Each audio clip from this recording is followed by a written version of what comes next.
The summer skies of England play host to the second round of the season for the Mobileye GT World Challenge America Esports Championship. In this second race, we'll head to Silverstone Circuit, a classic 5.9-kilometer course with a decades-long history. Today, we go racing in Assetto Corsa Competizione for 60 minutes of racing in this second round of 5 in this Esports Championship. Hi, everybody. Kyle Heyer, joined by Jesse Lee for round 2 of 5, this time at Silverstone. Jesse, this place, the history speaks for itself. It absolutely does. Hello, Kyle, and everyone. Welcome into round 2. And I can't think of a more dramatic departure from where we were 1 month ago to open the championship to where we are today. And as you say, the history speaks for itself if tarmac could talk. What a brilliant race course and a brilliant race we have ahead of us today. Well, ever since the late 1940s, this has been a big part of motorsports history in Europe. This racetrack is about 5.9 kilometers long. It is flat. It's got a lot of curbing, a lot of runoff, and it's very, very fast, Jesse. That's something we're going to see today. A lot of slipstreaming, a lot of big dives into those heavy braking zones, and we can let these GT3 machines lean on their downforce levels as well, which makes this place a lot of fun, especially through Maggots Beckett's, those fast left-right sweepers. You can lean on what these GT3 cars are good at, which is those high-speed transitions and those heavy braking zones. Sure is. The opportunity of passing was limited in race number 1. That will not be the case here today. You might have to do a deep dive, as Kyle said, but you might just be able to slipstream by them. You could also get side by side, stuck in a couple of battles as well, and draw other people into your fight. It's going to be that kind of day. Wouldn't surprise me to see 3 and 4 wide. Well, let's have a look at our entry list here for our second round of 5 this season. And, of course, there are many drivers from the previous round that we saw at round number 1. How about Luke Whitehead in number 21 for the GTWR R8G Academy? He'll be in the Porsche 911 GT3R. Vinny Oliveira in the number 72. George Boothby in the 75. He was a factor at the front. How about Gregor Schill, that big move to dive onto pit lane back at Zolder, Jesse? That was a wild one. He'll be in that Turner Motorsports BMW again. He sure will. Harry Spears involved as well. I've been told that Alvarado not in the field today. We'll have to see if that continues to be the same. William Hendrickson, of course, Ryan Yee, Chris Severt, among others. Yeah, Lou Gobi is back with Griphex Engineering. Chris Hartveld in the number 57. Renato Dornell in the number 68. A couple others to mention here in our silver category. Of course, Jonathan Seville, the number 97 Pulse Sim Sport car, the McLaren 720S GT3, that very swoopy-looking McLaren. Really, really neat to see the variety of cars and manufacturers we've got. Of course, we've got cars from Aston Martin, Lamborghini, Porsche, Acura, BMW, Bentley, and more. That diversity is what makes GT racing great, Jesse, and plenty of diversity here in this. Let's have a look at our points. Let's move on to our pro standings here. Heading into round number 2 at the top, it's the number 21 of Whitehead, who we mentioned before, George Boothby in second, and Igor Rodriguez for Williams Esports in third, Jesse. Sure is. Behind them, of course, you got Gregor Schill and the like, and going back further into the silver, or the pro category, I'm sorry, and well, just a couple of names that you wouldn't expect to be this far back here. Philippe Samard stands out to me all the way down in 18th. Yeah, Josh Staffen in 14th as well. Carl Whitmer, the number 93, down in 22nd. So for Staffen in particular, a driver who we are familiar with being at the front of the field, he's still got a lot of work to do to find some pace here this season. As we move into the silver standings, Chris Hartveld, the number 57 in that Porsche 911 GT3R. He's on the top. Gabriel Philippe in the 88 is second. And Felix Rupert in the number 71 is third. Renan Nangrini in fourth. And looking down the rest of the list here, Jesse, still a couple drivers I think we'd expect to climb up the order here. And only one round in, still a lot of volatility left. Yeah, of course it is the case. Angel Inestrosa down in P20. I don't expect Angel to stay down there as well. It's going to be that kind of race. You talked about the difference in manufacturers here. This is a racetrack they can really get their elbows out, and a lot of different manufacturers can certainly shine because there's a little bit of everything around Silverstone for all of the cars. It's going to be interesting to see who emerges as the dominant manufacturer today. Absolutely, and there's going to be 60 minutes of racing to sort it all out. But we were talking about the greatness of Silverstone and how deep in history it is and how fast it is. But let's ride on board with Carl Whitmer for an HPD hot lap around Silverstone Circuit. What's up, eSport fans? My name is Carl Whitmer, your official HPD eSports driver, and this is a lap at Silverstone. in the Acura NSX GT3 Evo. So as we run down to turn 1, it's quite narrow, and this is a super important corner because this is going to be hectic at the start. You want to flick it in, hit the rumble strip on the inside, and not wash out too far because you will get a track limits penalty. So as you run into turn 2, this is a really fun section. It's maximum commitment into this transition. So into 2, 3, you're flat over that curb, hard on the brakes. You want to set over that AstroTurf, get the car settled, and then a long run out of 5 on the straight through 6, and now you have time to sort of settle in, maybe draft. This is going to be a great passing opportunity into turn 7. So you want to keep your eyes on the left for the rumble strip, and you're going to get hard on the brakes, coast in, and really ride to that apex. And again, this is like turn 1. You don't want to wash out too far. You will get a track violation penalty. So run down turn 9, hard on the brakes at the rumble strip. Completely avoid that sausage curb. You want to get on the throttle easy, use all the traction control up to 2nd gear. Again, sausage curb on turn 11. You want to avoid that, hit the flat curbs, watch the track limits. We're running down to turn 12. This is a really high commitment corner. It's super fast. So up to 5th, down to 4th again, barely on the brakes, run through it, make sure the platform is settled. You want to use all the track and then hard onto the brakes into the 2 tightest corners of the track, and they're really technical, but it's also a great passing opportunity. So you got to watch out and be mindful of the guys that are going to try and leave the door open or try and get you. So a little bit wide there on my lap. Exit of 16. Try not to cut the track too much. Again, another straight where you can sort of draft, get a breather, because you're heading into 17, which is a high commitment brake zone. You're going to threshold brake all the way in. So hard hit. Get all the way to the inside, use that AstroTurf. Again, make your car wide because turn 18 is going to be really tight.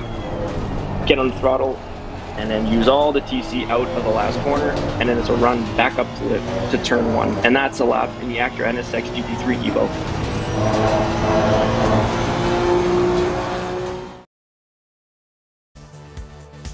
Just shy of 2-minute laps around here at Silverstone Circuit. And Jesse, one of the things to talk about here is this SRO configuration. We actually start the lap heading into Copse, so it's a little bit backwards from what you might actually be used to. So the first run down to Copse and then fast through Maggots Beckett's, that's a really fun sequence to start with, but it can be very, very frantic on the start of a race, especially with the grid the size that we have. 44 cars on the grid for this race. Absolutely. As you see the results, so qualifying here, Hartveld on the pole position overall in the silver class, and Pfeffer in second place. Whitehead and Schill make up the second row. Kyle, tell them the difference between the two classes and how they can tell at home.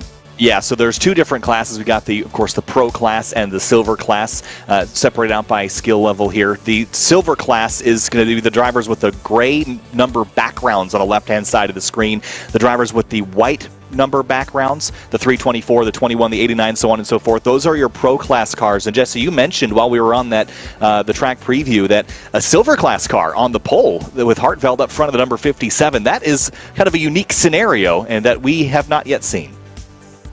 Well, it's one that we haven't seen this season in the America Esports Series, but it has happened in the Asia Esports Series, I'm told, and it does happen in the real thing as well. It's not completely uncommon, but slightly strange, especially at a racetrack like this. But just because you're a silver driver doesn't mean that you can't win overall. Would we see that today from Hartveld, I wonder?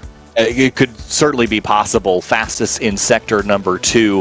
Pfeffer in second for the initial start was fastest in sector number 1. The fastest driver in sector number 3, however, that was Durkop back in 13th place with the fastest third sector, so we could see some surprises from all over. Looking down the rest of the order, Kondaxioglu in the number 56. He will roll off in 5th place, and Philippe Samar, Dago Rodriguez, Hendrickson, Sievert, Dornell, the rest of your top 10. Some other drivers that we should mention that are outside of the top 10. Of course, we were talking a lot about the HPD drivers. Cardin Liu down in 38th, Josh Staffen in 42nd, Carl Whitmer in 44th. Certainly not the qualifying sessions they were looking for, Jesse, especially Staffen. 42nd, that's way far back, well, a lot further back than I would have thought, even based on the rough start he had back at Zoller a couple weeks ago.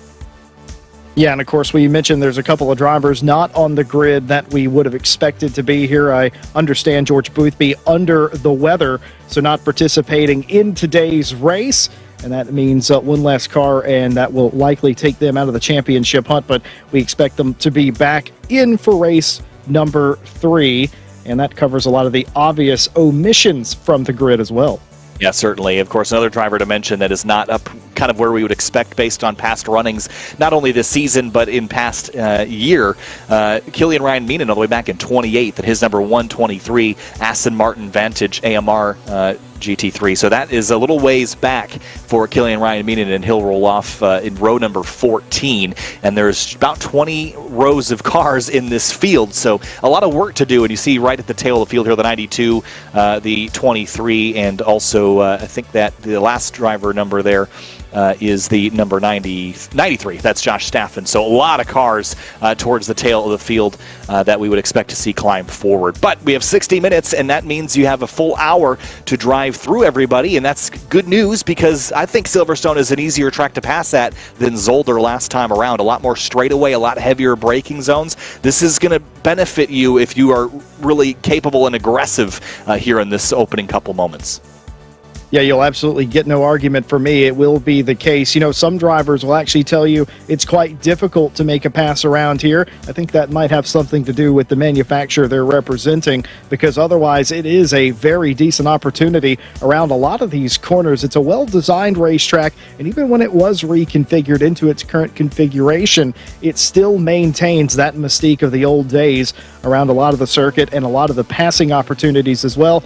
You'll likely see a lot of cars go around the outside of some of these corners to make the pass as well. It's an exciting old racetrack, and it's going to play host today to 44 fantastic GT3 cars. I just want to go back to Ryan Meenan for a second, Kyle. Are you surprised that Aston that usually runs decently here is all the way back where they are?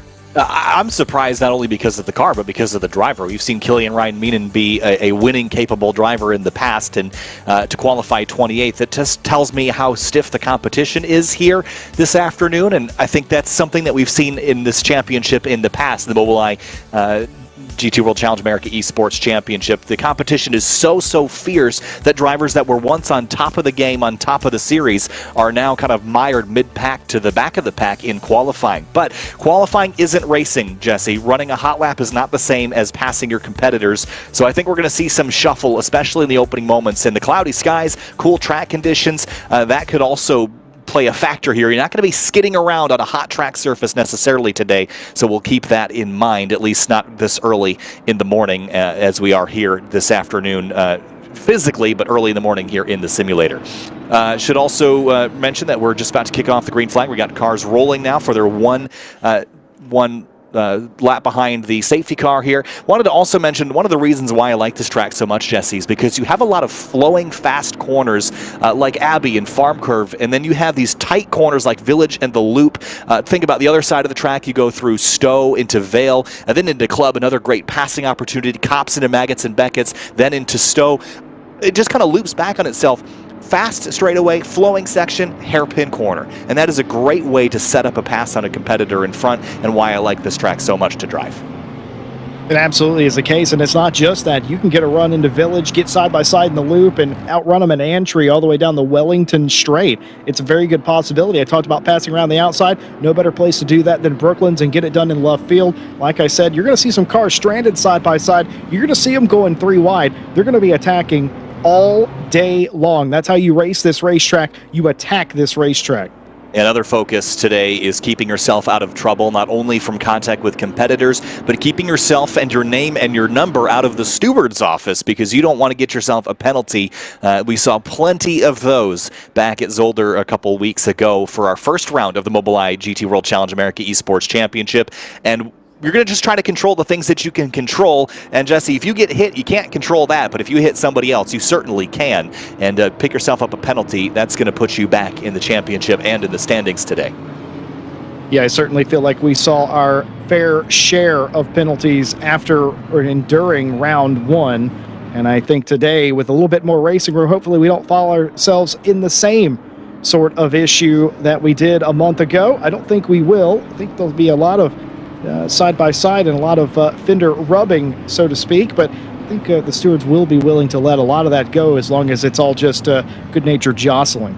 Yeah, side-by-side contact and mirror-to-mirror, wheel-to-wheel, that's one thing. Front-to-rear, that's the kind of stuff that generally gets looked down upon, but stewards will have their watchful eye on the competitors here today to keep a fair and level playing field. One thing we should mention, look at the diversity of manufacturers in the top 20 here. I think we've got pretty much every one of them here in Assetto Corsa Competizione. In that front 20 drivers, we've got cars from Porsche and Mercedes-AMG and BMW and Bentley and Aston Martin and Lamborghini and McLaren. I think the only notable omission is Acura, so we'll keep our eyes on that group climbing up forward through this field as the field gets doubled up and gets set for the race start here momentarily. Yeah, and we were told ahead of time that there were a couple of qualifying penalties, and there they are on the screen. Cars 1 and 94 in qualifying, 5-second time penalty for car 1 for causing a collision. Incident involving car 32 and the 731 in qualifying, 5-second time penalty for car 32 for an unsafe rejoin. Yeah, so that will put them towards the tail of the field with that 5-second time penalty effectively being an end-of-line penalty for the start of this race. 1 hour is on the board for the second round of 5 in the 2022 Mobileye GT World Challenge America Esports Championship. Chris Harteveld out front with Tobias Pfeffer side by side as we come to the start-finish line to kick things off for 60 minutes in round number 2 here at Silverstone Circuit.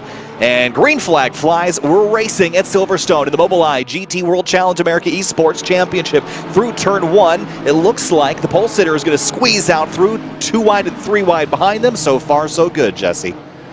Couple of cars running a little bit wide, but no harm, no foul as they rejoin completely fine through Maggots and Beckett's for the first time. A contention for the lead as Tobias Pfeffer wants to go around the car in front of Harteveld. Harteveld closes off as they run onto the straight and an excellent defense, but here comes the Mercedes. Yeah, Pfeffer is on it on the initial start, got side by side with Harteveld through Maggots and Beckett's, now heading down towards the right-hander. Big defensive move from the third place driver off into this next turn. The 324 pulls ahead here, and Pfeffer has the lead. He's going to run out over the rumble strips and will take the top spot away from the pole sitter as they head down to the next corner. That was very nice as that teammates going 2 by 2 through the chicane. They almost did. Thought better of it. That's the pro and the silver team going at it. Now the Turner BMW looking up the inside. You try to make a move, it doesn't come off, and you find yourself under attack early in a race like this. And that's exactly what's happened here as the second and third place cars of Harteveld and Whitehead have gone side by side just briefly, allowing Turner BMW to think they have a shot. And he's going to try to go around the outside here. That's Gregor Schill. Remember back at Zolder, we mentioned in the pre-race that big dive onto pit lane that he did accidentally. It certainly looked intentional, but he got away with that one. Snuck into pit lane right at the pit window. We will have to pit at some point in this race. That's what the orange-colored number 1 means. That will turn to green once drivers satisfy their pit road obligations. Here's a look at Michael Kondacioglu in the number 56 Porsche, trailing Schill in that Turner Motorsports BMW as they train on through and head into Luffield. This is a very slow right-hand corner that will lead you up onto Woodcote and back to the start-finish line.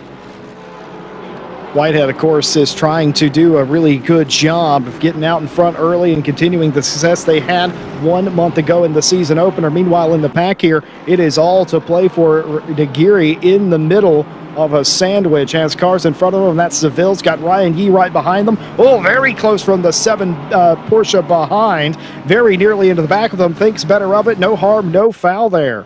Yeah, that's Ryan Yee in the number 7 Porsche. Just behind, up the road, is Rena Negrini in the number 5. That's one of those brand new BMW M4 GT3s. Really cool looking cars. And the Pfeffer, the leader, has crashed. He slid the car out of the way, and he was leading this race, and he is now dropping down the order. Trouble for the leader. Oh my goodness, it's a little bit more serious than we originally thought. That car has had to go to the garage. That's going to be a retirement for the leader of the race. Oh, that is heartbreaking. Initial speed had the top spot and has now crashed out and retired. We'll have to take a look at that a little bit later as we go back to Rena Negrini now attacking the McLaren in front of him. That's Seville, the number 97. Jonathan Seville for Pulse Sim Sport. Philippe behind in the number 88. Gabriel Philippe. No! Oh, triple car sliding. Wow, big moment there, and everybody scatters. Negrini and Seville got together. I don't know if Seville ran a little bit wider than Negrini thought that was going to take, or maybe, oh no, more calamity here. Several cars off. One more car. That's the 97 off again. Cars skating across the runoff area, gathering control again. That's the 19th car, the number 88. I think that, yes, it's the Oak Racing Team Dynasty car. Gabriel Philippe getting a piece of that, but all sorts of chaos there as they got into the runoff area. Cars splintering and scattering everywhere. Just aggressive early moments here as Killian Ryan Mina now is side by side. Oh, it's happening again, Kyle. Down into the corner.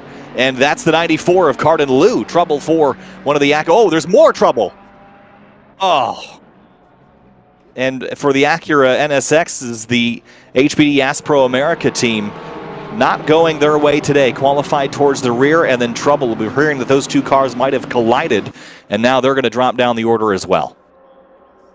I'm pretty sure that's exactly what I saw. The HPD Acura is making contact with one another and spinning off. I don't know if anybody else was involved. It was very close quarters racing, as you would expect early on into the race, but it's a very scary moment. Let's reset our minds, shall we? Hartfeld back out in front in the silver 57 Porsche, and he has his teammate in the pro class, Lucas Whitehead, right behind him in the 21. They lead Gregor Schill in the 89 BMW out of third place.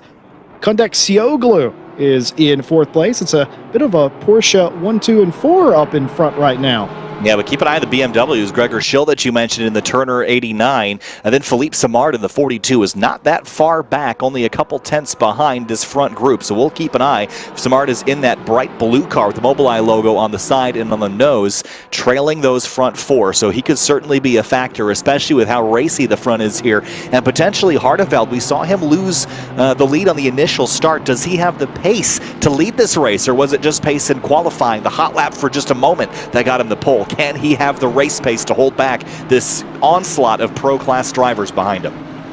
That's the million-dollar question, isn't it? Well, if you have pace in qualifying, surely you have pace in the race, right? Well, it doesn't always work like that. It doesn't always amount to that. Sometimes you can have single-lapped pace, but over the course of an entire hour or a run of the car, maybe your setup not as favorable, maybe your drive not as good as some of the other cars and some of your other competitors. Right now, they're playing very nicely together, the GTWR team. Between the two of them, I'll have to say, got very close at the start, made no contact, and now they find themselves all alone at the front. But a little bit of a conundrum. Are you going to allow the silver car to win? Team orders, maybe. I don't know. We'll have to wait and find out. Yeah, flat six is leading the way, but it's V10s that are side by side now as we head back onto the straightaway here. That's the 999. That's Clifford for Clifford Racing. That is side by side with Flamger on the number 19 for Maniac Esports. Those two cars both have that Audi sourced V10 under the bonnet there behind the driver, and a little bit of side by side contact behind as Philippe in the Bentley goes for a ride over the curbs. Oh, it is so dangerous out there right now. I talked about one car completely off, a Porsche. I didn't quite catch the number of that car. I think it's the 898 of Tvinza Hacker that is right, dropping down the order. That car now rejoining the track without further incident, but this is the most dangerous point of the race. Everyone's so close together, fighting over positions. There's not much in it between them. There wouldn't have been much in it between them in qualifying either. Now, with just about 7 minutes of it gone, nobody calming down, everybody fighting for every single bit here. 3 wide here out of the chicane. Wow, BMW 3 abreast. Felipe Roberto in the middle for Williams Esports. And that, while that looks like a great promotional shot for BMW, I'm not sure you want to be 3 abreast heading into some of the faster corners around Silverstone Circuit. They get it strung out single file, and just behind them is one of the Acura NSX GT3 Evos. That is Josh Stafford in the 23, who has climbed up about 10 positions since the drop of the green flag. So despite the trouble for his teammates, Stafford is moving forward. The 88 still slamming the door on the 999 at Clifford. And all right behind him, here comes that 898 of the Porsche from Tvinza Hacker back down the inside. Frantic stuff here and very aggressive in the mid-pack here at the moment. Hacker's just trying to make up for the mistake they had trying to get back up into the points, and it's going to be a long road to get there. Of course, awarding top 15 points for each category. So you have to finish inside the top 15 to get points. We we're looking through the field. There's a couple of cars. Philippe Simard, one of those drivers that finished outside the top 15 race one, looking to do a really good job and has done. And, take a look at that note from race control, Kyle. Yeah, how many times they have to hit enter on that for a new line? We have 3 or 4 penalties, or at least not penalties, investigations that will commence post-race, but a lot of lap 1 collisions that will need to be looked at. The problem is there's enough of them that I think it would be not wise to pull the eyes off the action at the moment, so that's a good call to investigate post-race. I'm sure that will be looked at. Very frantic stuff behind Philippe. Here's McKean in the number 77. That is one of the silver class entries. That is an Aston Martin Vantage AMR GT3. Josh McKean for Delta Sports side by side with the 41. That is Fidel Morera, who is competing in the pro category for Williams Esports. They'll get line astern now, but it's Bentley versus Aston Martin now. Yeah, they sorted that out quite wisely there for the moment, but that is not the end of that, surely, between the two of them. Look at Florian here in the 15, going up the inside in the Lamborghini. Was there a touch? I don't know, but position surrendered and around one more spot. Actually, that was just a defense, in fact, from Harry Spears behind. It looks like a penalty to car number 33 for causing a collision on lap number 1. That is Daniel de Oliveira in the Ferrari 488 GT3 Evo for Williams Esports.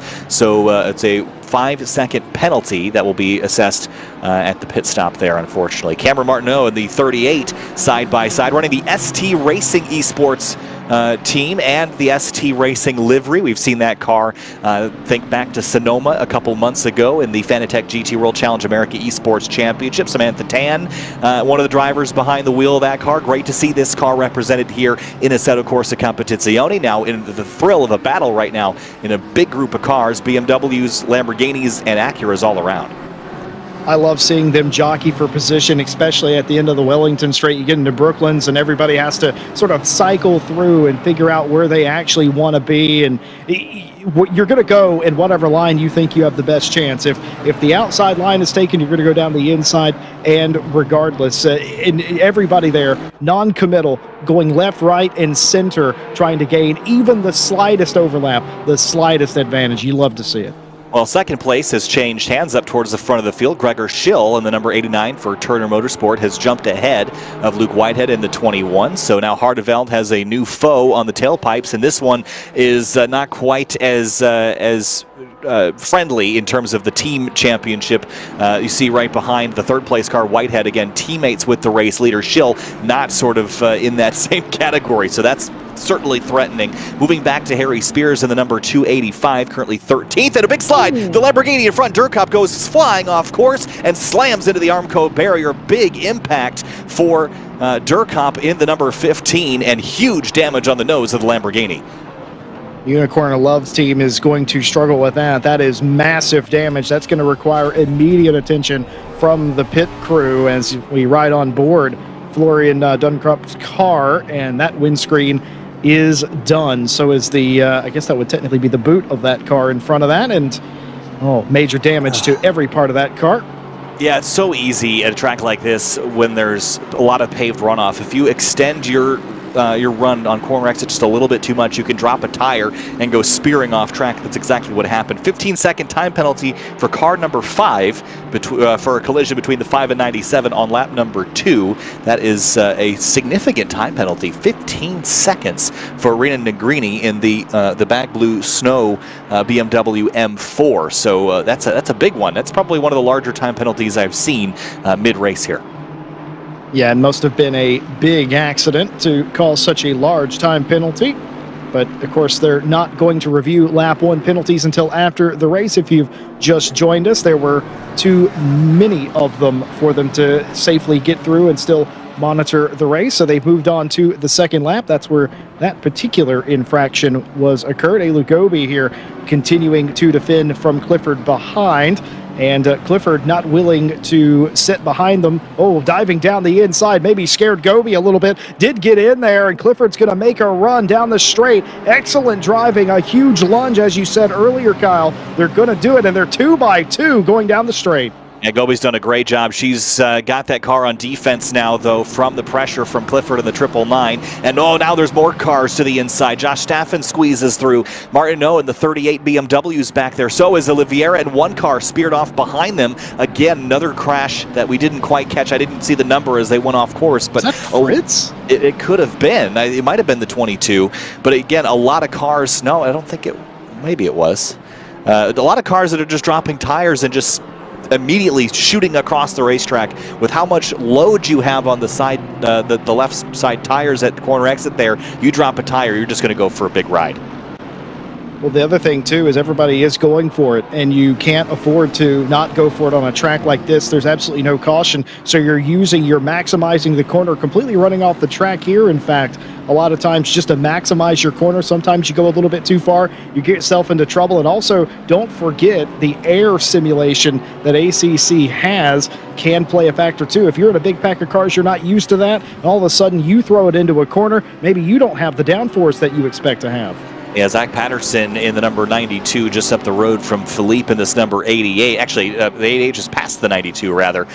This 88 has been sort of the center of attention of the first couple minutes of this race. Philippe kind of been surrounded by chaos and probably contributing to it a little bit. Ahead of him now is Sam Michaels in the 681 car. That's one of the pro class cars for the privateer team. But Michaels competing right now. Little contact behind. Lou Gobi goes off the bumper of Oliveira in the number 33. Who already had a penalty for causing a collision, and it's getting very, very hands-on out there. Elbows are out in the first 15 minutes of this one. Well, I expected them to be all calmed down from last month, but I'm afraid to say that every single driver has forgotten what happened at Zolder a month ago, and they are very much elbows out from the drop of the green flag. And unfortunately, that just means more work for race control, I'm afraid, as the board already has started to light up, and I'm afraid it's not going to get any better. De Oliveira has absolutely already been on the naughty list thus far.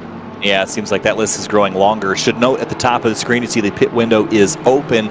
All drivers must come down to pit lane once in this race. You may come down now for the next 29 minutes and 34 seconds. If you wanted to split this race into two equal halves, you'd pit with 30 minutes remaining. But as we saw at Zolder, there's a lot of strategy as to when you'll come hit pit lane. Do you want to do that undercut and get in early and risk maybe pitting back out into traffic, or would you rather stay out longer and potentially lose time to those who have already pitted? So lots of decisions to be made in the next couple of minutes. There's another penalty now for the number 33, causing a collision with car number 88. And the 33 car, of course, Daniel De Oliveira, who you just talked about, Williams Esports, is the team for that driver. And the 88 that they speak of is Gabriel Philippe. So that hasn't even gotten up to the Lou Gobi incident just yet. Have also been informed that the 22 has been given a drive-through penalty. That's for track limits. That is ACC assigned.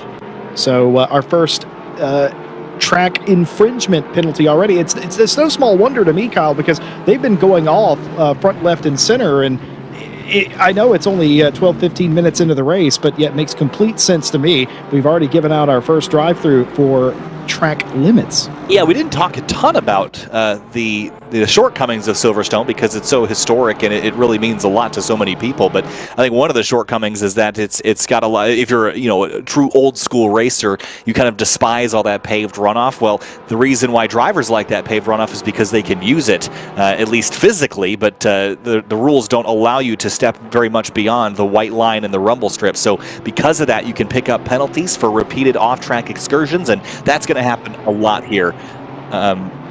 There's going to be a lot of more track limits penalties today to speak of as well, Jesse. Yeah, there sure is. And the stewards have been making sense of the start. Let's take a look ourselves and make sense of the start. Going 3 wide here, 3 into 1 will not go. One car completely span around. And then the 32 spinning like a top.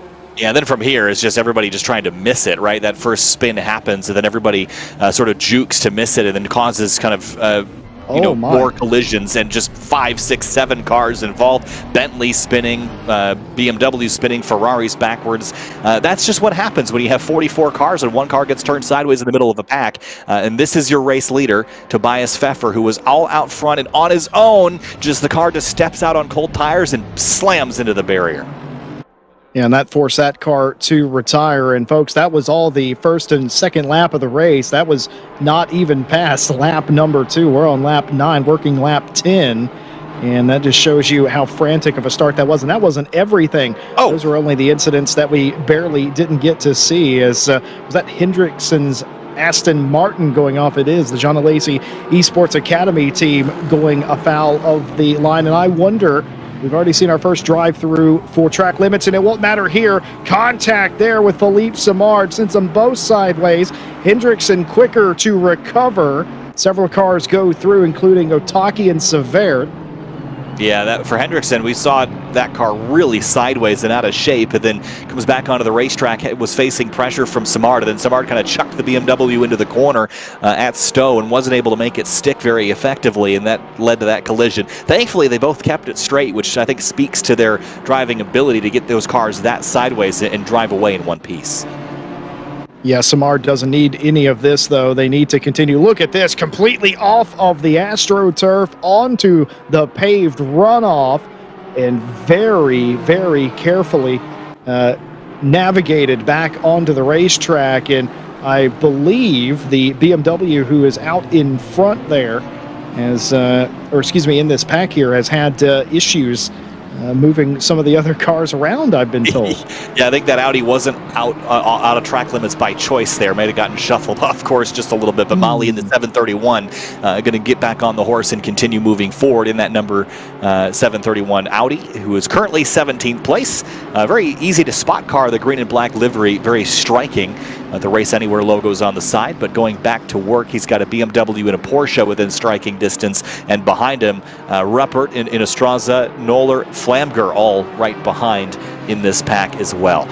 One car looks like it's going to be hitting pit lane, a Taki in the number 54, and I think we're going to see some more drivers start to hit pit lane here. The ones that got separated because of those incidents might come down now, get their stop out of the way to focus on the end.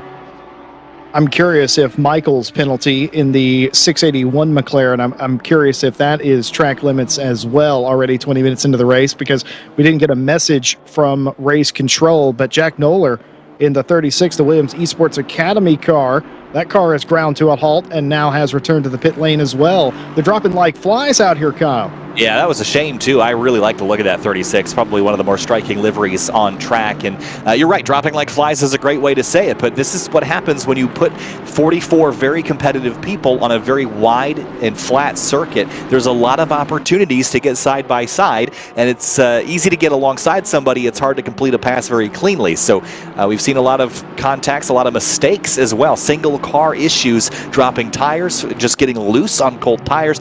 All these things are going to add up to be what I would consider a messy race in the first half, but we still have 38 minutes to go. Confirmation on the screen that the 681's drive-through penalty was for causing a collision with the 94 car. That back on lap 2 of this race. That was not a track limits penalty. That was a steward's penalty for the 681, and they have already served that penalty in that McLaren. Yeah, so pit window, as we mentioned, is open. 38 minutes remain. We are 22 minutes into this race at this stage, and again, 30 minutes is our halfway point. Here's a look at what happened to the 22. Big slide there, and then overcorrected back to the left and slid that car to a stop. Here's another look at a different incident here. This time, ooh, the 94 gets turned off the nose of the CrowdStrike car, Sam Michaels, and then another. That was the collision between the two Acuras we saw early in the race, and I thought that they had kind of gotten together on their own, but there was more to that, and the 97 gets turned off the 5, and more chain reaction collisions here. It's been that kind of race, hasn't it? It's been very argy-bargy, chrome horn, and it continues here. The Chill Blast car getting into trouble. The 97, that was the second spin that they had in 2 consecutive corners. They'll get tired of that really quickly if they keep that up. Yeah, certainly want to keep the car pointed the right direction. I know it's a Porsche that has the engine out the rear, but you're supposed to keep it in the rear as we've got, about 22 to 25 minutes into this race. Up front, the story has been pretty much Harteveld, Schill, and Whitehead the last couple of minutes. They are nose to tail, half a second apart, and this is within striking distance for any of them. Any moment we could see either of these drivers make a mistake, but again, with how good Schill and Whitehead are, Hartveld's got his work cut out for him in that silver class 57, but as he was at Zolder, he was up front. So I don't think we're expecting him to drop back very far, but can he withstand the pressure later in this race?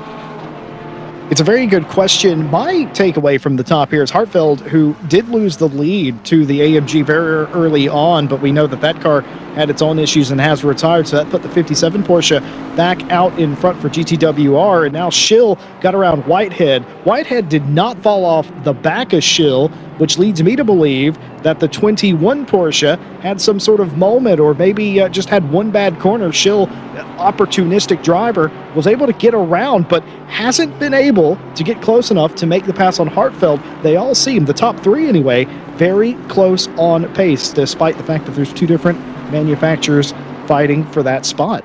Yeah, just lingering, waiting in the wings, perhaps not the pressure to move forward just yet. There's a look at Fidel Morera in the number 41 for Williams Esports Chill Blast, running in 11th behind Southall and Dornell, the two silver class competitors. Morera again running in the pro category. Should also briefly note the 36 car that we saw on the side of the road, that was Knoller. That was a hardware related issue, so that would basically count him out for now. He'll probably be able to jump back in, but be a couple laps down. Sievert in the number 3 car running 6th right now behind Hendrickson. This is a battle for 5th. We saw the 757 get all out of shape earlier. There he is behind the wheel, kind of keeping his Aston Martin in the right direction, and see if he can run down the 757 up the road. Yeah, it's nice to see Sievert up in the top 6, threatening to get inside the top 5. Hendrickson just in front. Equal equipment, the two of them, in the Aston Martins, and a good race brewing between the two of them. And for the time being, they do have a little bit of a gap to Samard behind, and that might be gobbled up if they end up getting side by side. Samard, of course, trying to do as a complete different race. Forgetting race number 1 entirely as how bad as that went, and doing a lot better today. 15-second time penalty for car 48 for causing a collision with car 38, and no further action between the 681 and the 44. Excuse me, correction, that was car 38 and car 49. Yeah, so as we move on into our the tail end of the first half of this race, now we talked about those pit windows. Only a couple drivers have taken advantage of that so far. Otaki and Spears, two of those competitors. Here's a look at your battle for the top spot again. It's Hardeveld leading in that number 57 Porsche, then Schill in that Turner Motorsport, BS and Turner Motorsport car, then Luke Whitehead right behind. Kondaxioglu is a couple seconds back. But these three kind of flying in formation, Jesse, the first and third place cars are teammates. Does that make Schill's job harder as it stands, or do you think it's easier to have them separated than running nose to tail? Well, part of the reason I brought up the fact that Schill got by Whitehead and they're still nose to tail was I brought that up because something must have happened, because you would have expected Whitehead to protect his teammate above all else, and the ease that Gregor Schill was able to get that BS Plus Turner Motorsport car up into P2 lends me to believe that there was some sort of issue. So the answer to your question is absolutely. If Schill makes a move on Hartfeld, you have to think maybe with the proximity of Whitehead, they're going to try and stick their nose in there and make it incredibly difficult for the BMW to make up any ground or even take the lead in that case. So what do you do with the pit strategy here? Because you have 18 minutes left to come to pit lane. Do you pit with this group, or do you pit on your own and hope that you can outdrive and without them in the way, you can kind of run a little quicker? You're only playing with a couple tenths of a second, so whatever you do is going to have a pretty big impact on where you run. Yeah, I think if you're in the 89 and you think you have the pace to be out in front of GTWR here, I think you pit a little bit earlier than anybody else and you try to do the old undercut. I think if you are GTWR for both cars, until that BMW pits, I don't think you can do anything. I think you have to stay in front of him, you have to stay behind him, you have to keep that pressure on the BS Plus Turner Motorsport car. Otherwise, I mean, you're basically freeing them up, unhandcuffing them, so to speak. It's all on the 89 now to make a really good decision. I can't really tell you what that good decision is. I can tell you, however, if it was me, I'd pit somewhere right about now just to make sure I got in before Hartfeld and Whitehead did. Yeah, I think they're certainly got the position to strength, those GTWR cars, first and third as it stands. They're in a great position because they're leading in front of him and they're right behind him, so they can see what he's doing and beat him to whatever he wants to do. So you've kind of got him in between a rock and a hard place at the moment, and Schill is going to have to make a decision, and it's just a matter of if he can outsmart drivers that can see every move that he is making. I will tell you, though, that they have sort of established themselves in their own zip code. They're in a different township than Silverstone Circuit right now. Ooh. Here comes Schill to the inside out of nowhere, side by side for the lead down into Stowe. Can he get the spot away in the 89 Turner Motorsport BMW? Side by side for the lead, and all not quite clear. The 57 comes back across the racetrack, still door to door, heading down towards the hairpin. Hartfeld is going to get everything they can into this hairpin, and it's going to be Schill that's going to try and cover them off. It's going to be successful. Here comes Whitehead, who's going to overtake the pole sitter and their teammate. It's now 1-2 for the pro class up in front of the field. What can Luke Whitehead do down into this turn? I don't think he's going to have any sort of recourse. Gregor Schill, your new leader here at Silverstone. Well, I take back everything we just said a lap ago. Schill was not waiting around. Everything's different now. It totally is. I mean, now he's got the position of strength. He does have a lot of pressure from behind, but a slip up for Harderveld puts him behind not only Schill, but also his teammate Luke Whitehead. That was a great move there by Schill, and very clean to also, he got the move done down into Stowe and then left room on exit, and that's a good thing because Harderveld came back across the racetrack from dropping a tire off course and needed a couple feet to kind of regather the momentum of that car from side to side. That could have been a collision had Schill not left racing room, so that's important that you always leave enough space. But the 89 now has control of this race at the halfway point here in the Mobileye GT World Challenge America Esports Championship round number 2. Keep in mind, that pass was not technically necessary. Those two cars were racing in two different classes. Was Hartfeld and Schill. Schill was the leader in the pro class, though, running second overall. They don't get overall points. They get points based on what class you're in. So that pass was not really necessary, and I wonder if Schill was just lying in wait, knowing that they had already done the hard job. They got by the car that they had to beat to win the race in their class, and maybe just a little bit of a mistake. It took us by surprise here in the booth. Whitehead, big slide there a moment ago, lost some ground.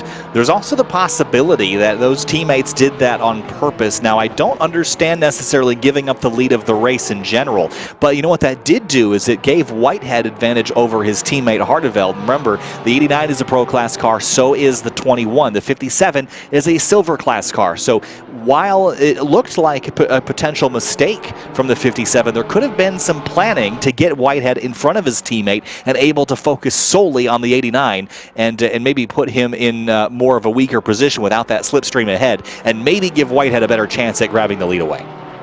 Well, I wonder too, and this is just complete speculation from an observer. Of course, you're racing for the same team in two different classes, and I think it was all well and good when Hartfeld was out front to, tell Whitehead, okay, your teammate's leading. Yes, they're in a different class. We're leading in our class. As long as they're not holding you up too much, we're going to stay in this position. We don't want to, risk it for anything that's not really worth it, and it wouldn't have been worth it. And I wonder now if that's not the case, as the 42 has had a collision with an Aston, I'm pretty sure, as that looked a bit spicy. Yeah, a little collision there, and here's another look at the pass for the lead. And again, if the 57 wanted to give this up, he didn't do it, in a way that was immediately obvious. And well, down into the hairpin there. That was a great battle for the lead. Such clean racing there amongst the front three. Really impressed with their capabilities there. No, absolutely. That's how you're supposed to race. That's how you're taught to race growing up, and that's what they certainly did. And leading the way, both on the track and also in sportsmanship, in my opinion. Oh, certainly, and I think that's kind of the model that you want was what we just saw. Here's Cameron Martineau in the number 38 behind Josh Staffen. This is a battle for 19th. Neither of these drivers have come to pit lane just yet, but they run nose to tail at the moment. It's Acura versus BMW. Just behind the 23 is that 38 car with that ST Racing livery and the same number that ST Racing runs in the Real World Fanatec GT World Challenge America, not Esports Championship, the Real World Championship. But under half the race remaining, now both Martineau and Staffen will have to make their pick on when they come to pit lane. And here's some more warnings and decisions by the stewards on a couple more incidents. Yeah, just the warning for car 5 there versus the 731 in a racing incident between the 681 and the 88. Both those on the 4th lap or well and truly past that. It tells you how many incidents there have been if they're just now working lap number 4. We give the stewards and race control our many, many thanks, and certainly they're being overworked today, I would say. Here is a look at Luke Southall for Delta Sport in the bright red Bentley Continental GT3. This is a car that we've seen in North America as recently as last season in the GT America powered by AWS series last season that ran with Flying Lizard. There is one of those Bentleys. They sound great. They look great. They're very unique in that they have the right-hand side seating position. That's unique in GT3 racing, but Southall all over the back of Renato Dornell in the number 68. That is the green and black Aston just up the road. And this is your fight for the silver class podium in second place. Their silver class leader is Hardeveld up in 3rd overall, but this is for 2nd, Dornell and Southall 8th and 9th overall.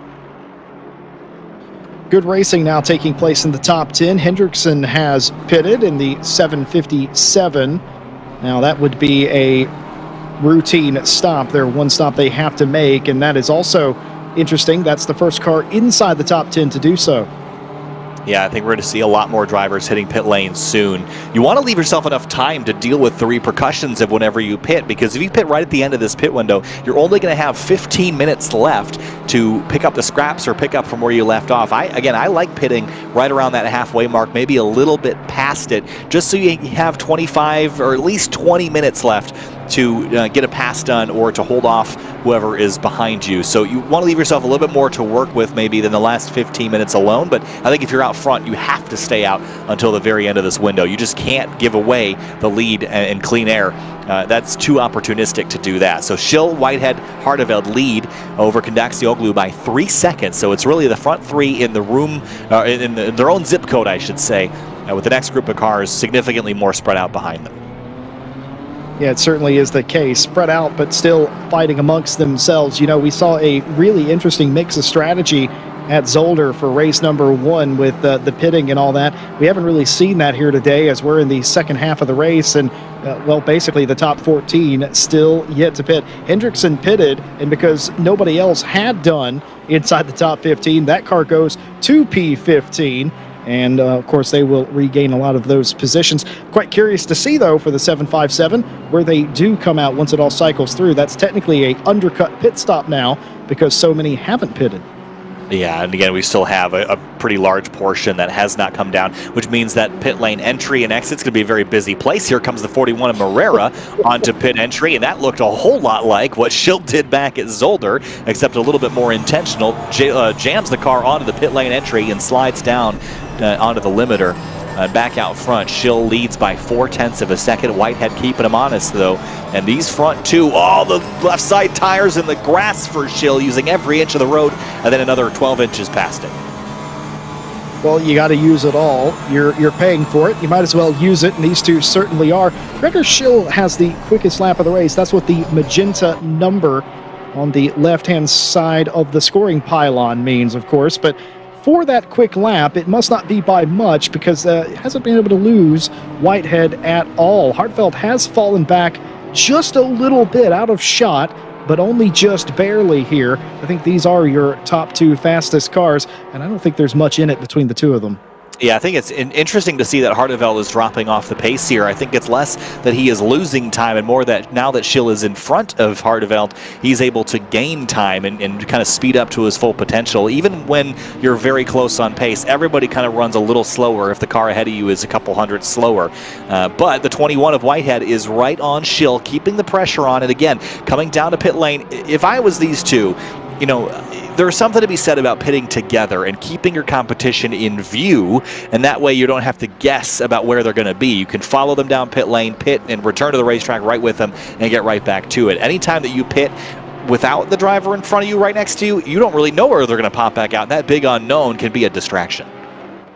It very well could. And one of the things they teach you in racing is if you can pressure somebody, you stay right with them. You don't give them any room to breathe. You live in the mirrors, though they are, electronic these days more often than not with cameras and the like. So you still want to live in those mirrors, and you want to force a mistake. And that's exactly what Whitehead's doing. Whitehead is showing Schill that they are quick enough and they can stay in those mirrors and they will pass them if they make a little bit of a mistake. Gives the driver out front something to think about. Well, a couple cars receiving some penalties here. The 32 of Oliveira in the BMW M4 for Oak Racing Team Dynasty caused a collision, 15-second time penalty for an involvement with the 72 car, which is a Pro Class car, Vinny Oliveira. And then incident involving cars 49 and 33, a 5-second penalty to the 33 car, and that is Daniel de Oliveira again from Williams Esports. We've seen that car a couple times get on the stewards list today, so this will be one that they'll have to move forward from after a pretty rough weekend here at Silverstone Circuit. There's a lot of teams out here running inside this top 15 that needed a good points day after race number 1. There's a lot of other teams at the back of this field that will be forgetting this race as soon as the checkered flag falls. I can assure you of that. Yeah, there's some weeks that you just have really good weeks and you're happy with it and you can build momentum. And for a lot of teams, this is not that week. And I think this is, we've only had one round so far. So, you have one good round, one bad round, or maybe 2 bad rounds. There's only 5 rounds in this sprint championship. You don't have time to make up for mistakes, your mistakes or someone else's. So you really have to be perfect if you want to win. And right now, there's not a lot of people, beyond the top 10 that have been what I would consider perfect. I think those top 3 have been in really good shape, Jesse, and they're going to have a pretty strong points lead coming out of this round.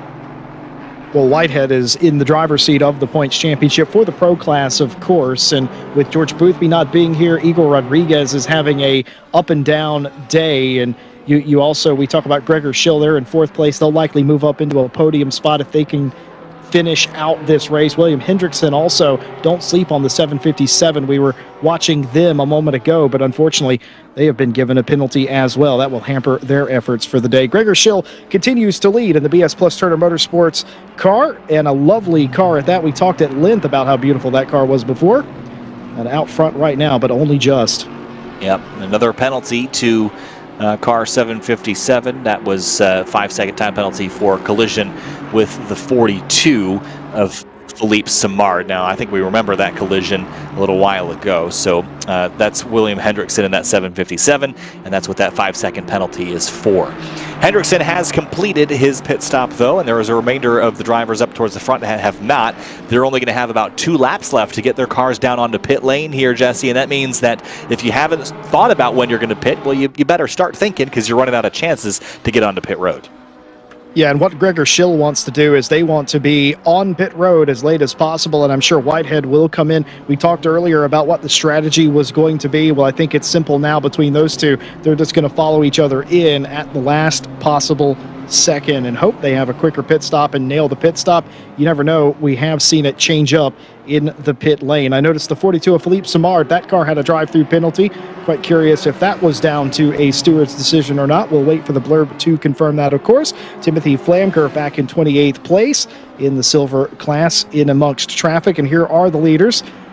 When do you pit? Do you wait to the absolute last second? I think they should do, but will they risk it here? I mean, you have time. I don't think there's any discrete necessity to hit pit lane this next time through 100%. They're going to go by it there, I think. So I think we're going to see is they're going to go around and take the very last opportunity to pit, and that's sort of what I think, Jesse, as you mentioned, that you would expect them to do. But remember, they're only going to have 15 minutes of time after that to sort out their differences here. So Whitehead better be ready to get up on that wheel and start making moves, because otherwise he's just going to run second. We've seen a lot of aggression out of the mid-pack and rear of the pack today up front. They've been very nice and tidy, but sometimes nice and tidy. Nice guys don't finish last all the time, Jesse, but they sometimes do finish second. Yeah, sometimes you got to get your elbows out, don't you? We've seen a little bit of that up front. It has been very gentlemanlike, but even still, very aggressive driving as you would expect in the top level here. And it was just fantastic to watch them all fight it out through the chicane section. And even still, I thought Gregor Schill. I thought this BMW was going to leave the Porsche for dead, especially on the straights. Well, that hasn't happened, of course. BOP is a wonderful thing. Yeah, again, that's that balance of performance that internationally SRO basically chooses how to balance the cars amongst themselves.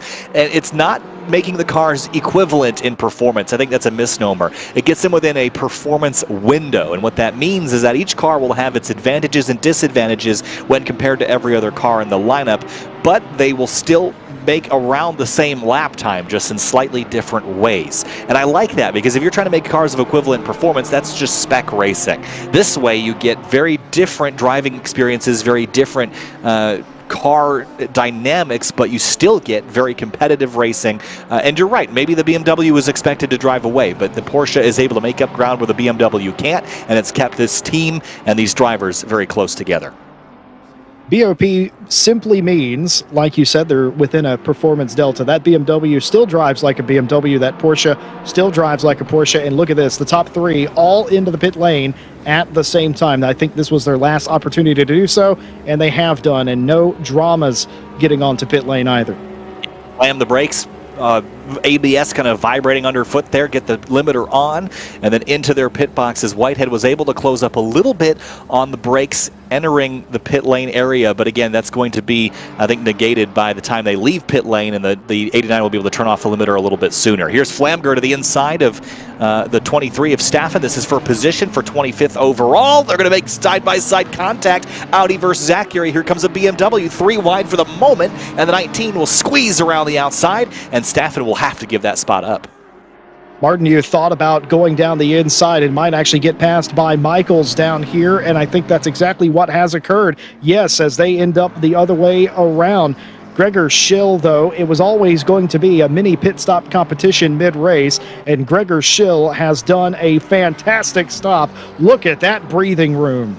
Yeah, that was maybe expanding his lead 3 or 4 times. It's only, it's still less than a second at the moment, but as they come across the timing stripe, we should see now it's 2.3. Now that they've crossed the timing line, that is a significant lead, and that is very, very well executed. And then again, Schill, if he can maintain the pace he was maintaining before, he should be able to coast this one to victory, and that would be a very strong run to add to the runs that he's had so far this season.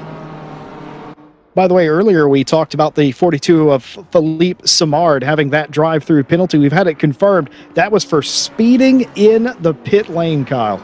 Oh, and that's hard, because you have a button that will limit your car to the proper speed, but if you are too late to hit the button or too early to disengage the button as you leave pit lane, you can get yourself a pit lane penalty. The Silverstone pit entry is also fairly straight, so you can kind of head in there really, really hot and think you can get the car slowed down, and you can't quite get there. So that's frustrating, but that's part of it.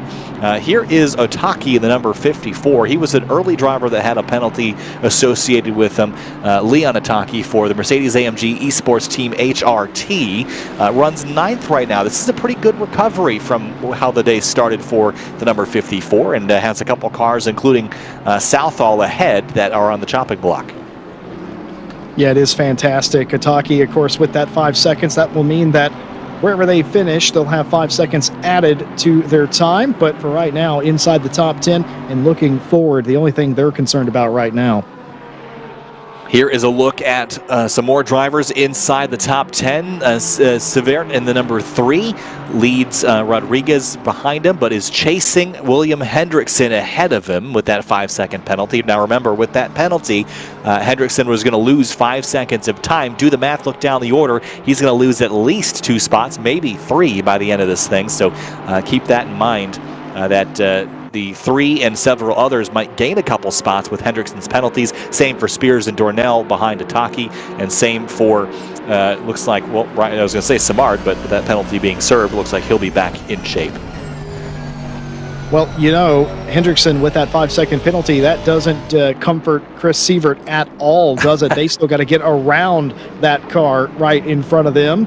And, well, while we're talking about that, Kondek in front of Hendrickson, those two getting close, that would give Sievert an opportunity, but can't quite get there in time. I don't know where Chris Sievert sits on this one. Is he a fan of Hendrickson trying to get around Kondakcioglu or not. Let's take a look what happened here between the second and third place drivers. Completely off the racetrack goes the 21. Ooh, scary moment there. Yeah, big bobble for Whitehead, and again, that's through the Maggots-Beckett's area where you're carrying a lot of speed, and the Porsche 911 GT3R. We've always talked about Porsches as, these race cars that have been in existence for decades, and fundamentally, their engineering, the ideology behind them is flawed, but Porsche, again, with that engine over the rear, but Porsche has built an amazing racing machine that sort of defies physics, but when you get them sideways, they like to really tank slap around a lot. And that was a big moment there for the 21 in second place. So managed to hang on to it and continue, but again is not making up ground in the way that he needs to keep Gregor Schill in sight and in striking distance. Schill now has a 3.4 second lead over Whitehead and Hardeveld. Yeah, let's talk about the silver class for just a second. We focus a lot on the pro class, of course, two different classes racing at the same time for their own championship. We all know about Hartfeld set on the overall pole position, a big task, certainly indeed, but they're looking to capitalize on a second win in a row. But look who's behind them in that class. Southall and Dornell's in the 68. And those cars finished not inside the top 5 at race number 1. What a complete rebound from Southall and Dornell's now in race number 2. Absolutely loving it on the podium today.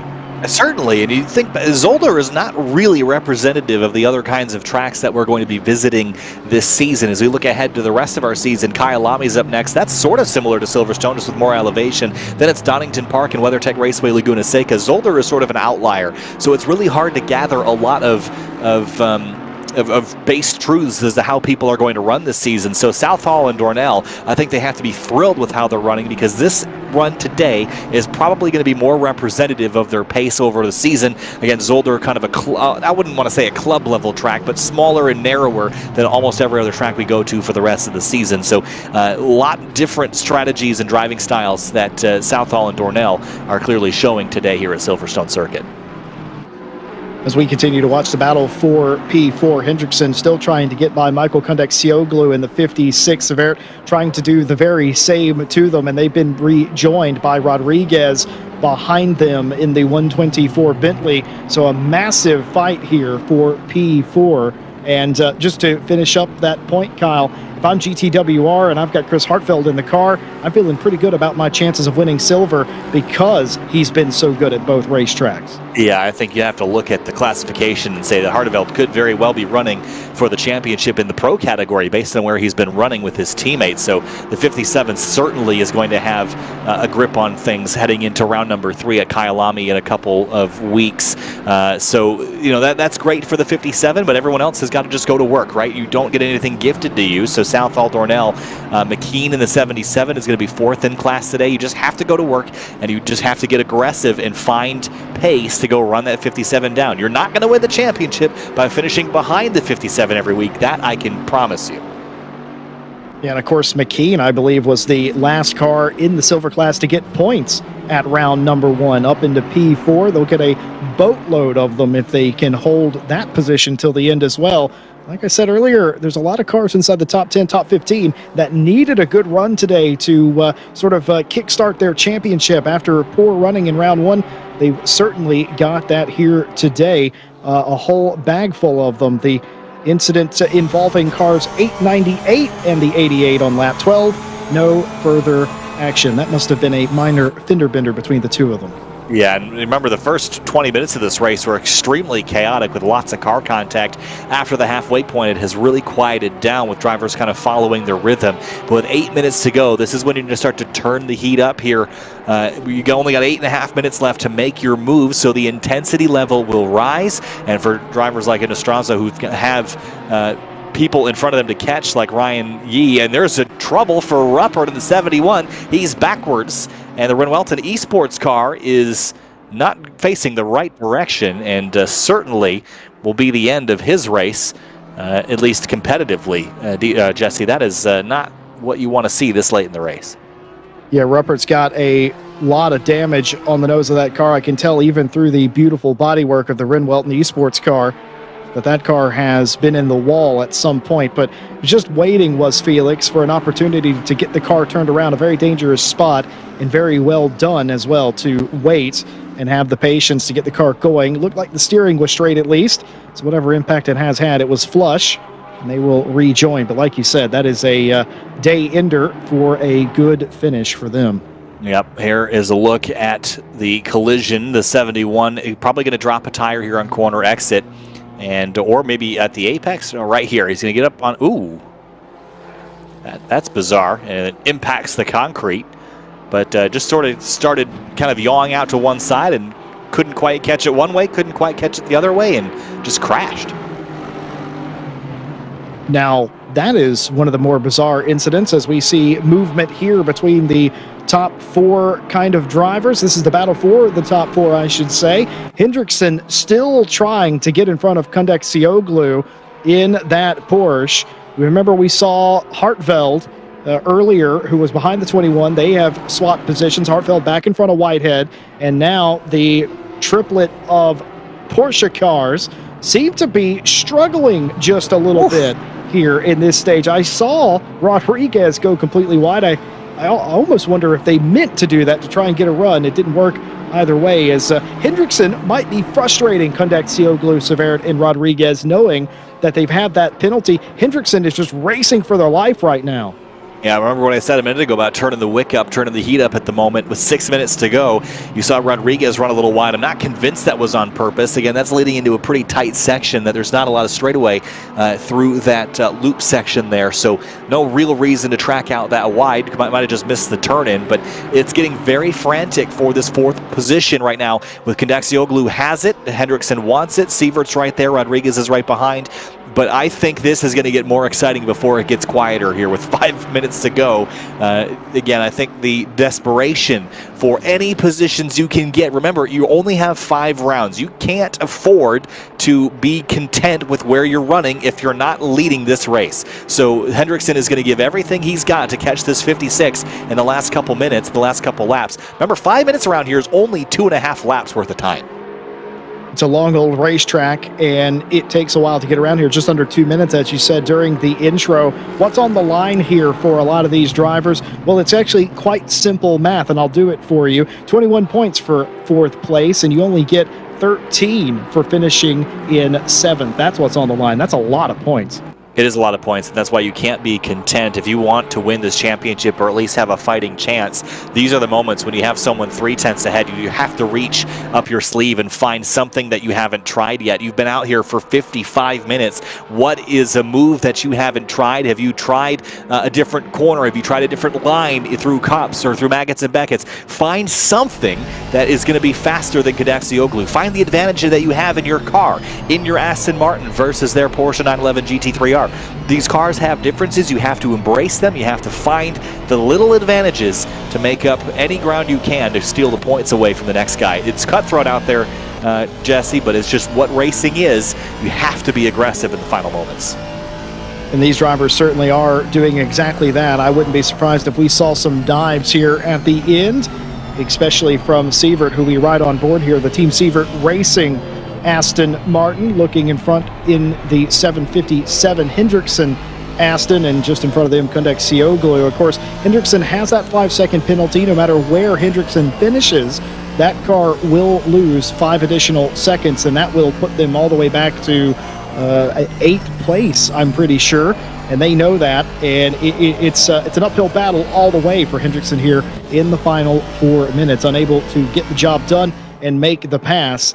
But Sievert's in an unenviable position, if you ask me, Kyle, because you can try to pass that car and put yourself into danger, or you can allow that car to stay in front of you, but you're losing time because you think if you are Sievert, you can catch Kondakcioglu, and I think he could catch 22. Yeah, this is kind of like you're hunting a deer and there's a mountain lion hunting you. If as soon as you go to strike, you're going to be struck upon by the guy behind you. The hunter will become the hunted very, very quickly. So you have to make your decisions very distinctly so that you don't get yourself caught up trying to pass somebody and end up losing a position, because over-aggression can cost you, certainly. So 3 minutes to go now. The 56 still defending fourth place. And then it's Hendrickson, Sievert, Rodriguez, Southall, Spears, Dornell, your top 10 that were following the front three, Schill, Harteveld, and Whitehead, that continue to lead. Schill out front by 5.4 seconds. He has just lit the afterburners on that 89. He is gone. Sure is, and that was all Gregor Schill needed, was just a little glimpse of hope. Just break the toe, anything, and you would expect Schill to have pulled away, and that's exactly what happened. Had the quicker pit stop regardless, and of course Harteveld and Whitehead switched those positions back around again, and that was all she wrote. Gregor Schill is in cruise control mode right about now, but don't lose concentration. Still a lap and a half to go. Yeah. Certainly, you can't let your guard down this late in the race. You've done, 58 minutes of racing, and to kind of gloss over, to kind of tune out for a minute is pretty hard. Especially, at this point, you feel like you're pretty established. You can't let your guard down. You're going to get past. It's just that simple. When in GT3 racing and in SRO racing, whether it's esports or in the real world, the racing is so close that everything looks like it's going to be very volatile. You've got cars running nose to tail, and for seasoned motorsports veterans, at times they will recognize when things are not likely to change, but the drivers know that it can change at any moment, so you have to keep up on that wheel and keep focusing out the windshield and make sure that you're giving everything you got. Here's a good battle here for 18th place overall. Molly and Roberto, that's the 44 that we're looking at, 3/10 apart for 18th place, and a little higher than that in class and pro. Yeah, Felipe Roberto trying to make one more pass on Taha Mali to get one more spot. And I believe this would be 4 points in the class, so even more points rather for the Chill Blast 44, the Williams Esports Chill Blast car. Trying to make that move on the 731 Audi quite late into the race. Well, it's now or never, Kyle. Certainly. I love the perspective that shot gives you heading through Maggots Beckett's, the Audi in front, so much shorter than the BMW. The BMW looming in the backdrop. Not only does that meme extend from World Endurance Racing, but also here in the GT3 category. BMW just makes big cars, and they really are competitive and quick, but very looming in the rear view mirrors or rear view cameras here. Up in front, Gregor Schill is heading into the last couple of corners with 30 seconds remaining. We might get one more go around here. It should be coming to the white flag at least this time by. So final corner for Gregor Schill. He'll pick up the white flag and one more lap around, 5.9 kilometers around Silverstone Circuit, Jesse. It's a victory lap for BS Plus Turner Motorsport.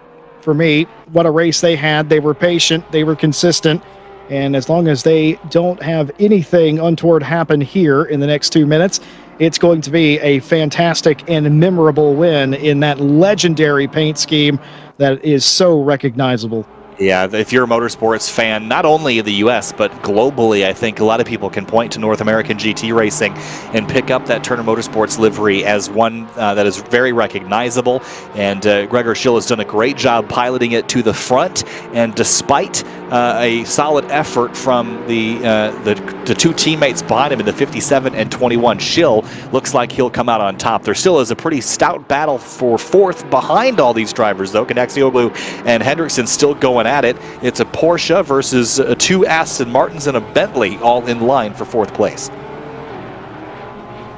Well, my summary, quite simple. It was a great day for GTWR. It was a great day for BS Plus Turner Motorsport, wasn't it, between the two of them? And just one lap for everyone left to go. This battle for fourth place continuing. You got to give credit to Michael Kondaxioglu and FFS Racing. They have held this position for about 20 minutes now.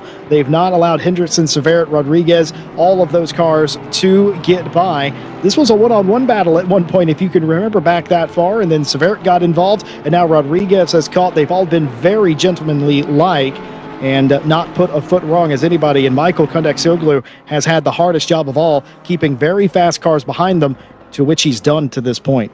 Well, sometimes the best offense is a great defense. For Gregor Schill, the offense was stout all weekend, and for 60 minutes, Schill sat behind a couple Porsches, but he is going to roll in front of them in the closing moments, and the 89 in the BS and Turner Motorsport BMW go to victory lane. Winners of round 2 with Mobileye GT World Challenge America Esports Championship. Harteveld in second, Whitehead behind, and Kondaxioglu in fourth. Hendrickson, Sievert, Rodriguez, Southall, Spears, and Dornell, the rest of your top 10. Schill enjoying burnouts in that number 89. A great drive, and again, he sat behind those Porsches for much of the race, was able to sneak on through and get the job done. Here's a battle for 18th place, still hot here coming to the checkers. Molly and Philippe side by side. The 88's going to run wide. This is the move that you talked about, Jesse.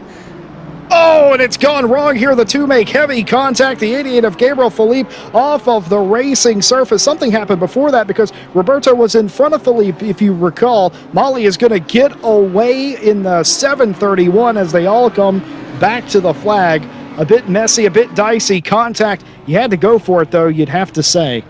Yeah, great job, though, to get it back to the stripe in one piece after that contact, but dramatic finish for the drivers deep in the field. It was a dramatic start to the race as well, Jesse. Lots of contact in the opening 15 minutes. A lot of days ended early. Think back to our front runners that had that fierce fight at the opening couple of laps, and it led to the Mercedes that was out front, the Mercedes AMG of Pfeffer, Tobias Pfeffer, that crashed out while leading the race. You have to think about what kind of dramas could he have brought to the front pack there at the end had he been able to keep in the mix all race. Yeah, it certainly was a race of attrition in more than one way, and we expected it to be a bit more calm of a race, but we didn't get that today. 44 cars took the green flag, and they were on it from the drop. It was hotly contested. 3 or 4 different race leaders, and the final pit stop was the deciding factor here today. Yeah, well, it really was the pit stop that got the 89 the real advantage there. It was turned a half-second lead into 2-second lead, and then from there it was just driving away. So the pit stop was the critical moment, and for Gregor Schill, it seems like making spectacular pit stops, whether on entry or during the stop itself, has sort of been the trend so far this season for him. So looking ahead to round number 3, that will be something we'll have to circle on our calendar to keep an eye on when he hits pit lane. Before we talk to our winners, let's also remind you that the next round will be June 25th at Kyalami. It'll be DJ Clark in my position alongside Jesse Lee for that one. DJ will be leading the commentary from here on out for the rest of the season. It'll be Jesse alongside him at Kyalami, then myself for the last couple of rounds, Jesse. But some great racing in the first 2 rounds, and happy to share the seat with you. It's been fun to watch before we get into the interviews here. Yeah, I was just going to say the exact same, Kyle. Absolute pleasure and an honor to be with you. But now is the time. Let's talk to our race winner. All right, so we're going to talk to Gregor Schill first in the number 89. Gregor, a solid race today. It came down to the pit stop sequence. That was pretty wild, I'll say. I'll say watching the pit stop, you were only leading by a couple tenths of a second, and then you came out leading by 2 seconds, and then from there you just drove away. But the first half, take me through your thoughts fighting those Porsches for the race lead and then ultimately driving away. Oh my god, man, I don't know where to start. So, first of all, the start was quite clean, I think. Not at all of issues, went quite good through the field. No mistakes there with the Porsche. We left each other space, and then I think after several laps, I felt that the Porsches were beatable. In quali it looked like they were too far away, But when I was driving behind Luke and Chris, it looked like, hey, if you just keep it clean, don't try any stupid overtake or so, just try to manage your tires, and you will have a chance to overtake them. And that's essentially what I did from the start of the race, because I knew that it would be hard to overtake Luke or Chris, just by just going with the head through the wall, so to say. It wouldn't work. So basically from the start of the race I tried to manage the rear tires, because this track is rear limited. So what I basically did is I was trying to have basically close to 0 sliding on the rear, so I can basically build an artificial, so to say, tire advantage till the race progresses. And that's, I think, what helped me then at the end to not only overtake the guys, but also then to pull away after the pit stop. And also at this point, it was so crazy. I mean, I only were able literally to do the overtakes because the people ahead of me did like a mistake and maybe cracked under pressure, I don't know. But it was also like really fair racing, I have to say. It was door to door at some points, but like Luke and Chris always left me space, and just also like a massive shout out to them for providing such a good race. Well, it really was fun to watch because of how clean it was also. Just going back to the tail end of that race, you know, you were growing your lead there, so you have to feel pretty confident about your pace when racing against those guys. We're 2 rounds into a 5-round championship. We have Kyalami, Donington, and Laguna Seca up on the calendar. How confident do you feel that you can repeat this performance today at those next 3 rounds and put yourself in position for a championship? I mean, I will try, of course, my best as always, as you would have expected, you know. But the next 3 tracks are really like game-wise working really well for the Porsche. So it will depend a lot on the custom BOP if that will work a bit in our favor. But if it works in our favor and the Porsche gets some decent ballast, I think the championship should be quite open. So I'm definitely looking forward, and I'm really hyped to prepare already for the next races. And also at this point, I just want also to, you know, give a shout out to Turner Motorsport and BMW Motorsport or Esports for, you know, supporting sim racing, you know, supporting us with all the power, you know, on social media, you know, with hardware and whatever. And it's just amazing to be part of this journey, and just like a massive shout out to BMW and Turner Motorsport, you know. Well, congratulations. It was certainly well earned today. So BS Turner Motorsport and Gregor Schill go to victory lane here at Silverstone Circuit. Gregor, thanks for your time. Best of luck to you in round number 3. Yeah, speak to you hopefully soon. Hopefully. We'll see you next time. Yeah, bye-bye. All right, with that, we're going to move on to our silver class winner, Jesse. That, of course, is going to be Chris Hardeveld, so we'll talk with him up next. Fought with his teammates all race long and was up in the mix, but Chris Hardeveld comes home in the front for the silver class. Chris, congratulations, another strong run. You certainly put yourself in the mix amongst the front of the pro field, but it's been a really good season for you so far amongst your silver competitors. Take us through your race and battling up front with the 2 leaders all time. Yeah, thank you very much. It's been a great race once again this season. To be honest, the race was pretty hard. The Porsche is, really difficult on the tires. And with 30 minutes left, the tires were pretty much destroyed, not gonna lie. So it was really hard to keep it on the track, but in the end, great result for the team, P2, P3. So really happy. Yeah, certainly you're in a great position. We were just talking with Gregor Schill, who won in the pro category. Next up on the list, Kyalami, Donington Park, Laguna Seca. He said that the Porsches he thinks will have an advantage at those places. Do you think that the Porsche is kind of the weapon of choice for you guys the next couple of rounds? Is that the one that you would prefer to be in? It's paid off for you guys pretty well, but with 3 rounds remaining, you've got the tool that you need. Do you think it can take you to a championship? Yeah, for sure. I think the Porsche is one of the best cars at Kyalami, Donington, and for sure Laguna Seca. It's the fastest by a mile, I think. So yeah, I think this is for sure the right car to be in right now. Well, Chris, congratulations. Another solid race for you here in the number 57 for GTWR R8G Academy. We'll see you next time at round number 3 in Kyalami in about a month. Enjoy this one, and we'll see you there. Thank you. Bye-bye. Bye-bye. And with that, Jesse, that is going to be it for the interviews for our class winners here at Silverstone Circuit for the Mobileye GT World Challenge America Esports Championship. Round number 2 of 5. Final thoughts here at Silverstone. Started out kind of messy. We cleaned it up and had some really solid racing after the halfway point. Yeah, we sure did. My biggest takeaway from the day is the same thing that we talk about every championship when it's new is, will we see a championship fight throughout? I think today we got our answer. I think it's an emphatic yes, we are. And it might as well be between BS Turner Motorsport and also GTWR. Those 2 teams look incredibly strong. Will we see anybody else get involved? I'm sure we will at some point. But those 2, front of the field right now and looking really good. Can't wait for next month's race. Yeah, round 3 will be on June 25th, 2022 at Kyalami Circuit. It'll be DJ Clark and Jesse Lee on the comms for that. Again, thanks for joining us here to watch the Mobileye GT World Challenge America Esports Championship. Still a couple rounds left remaining in the season.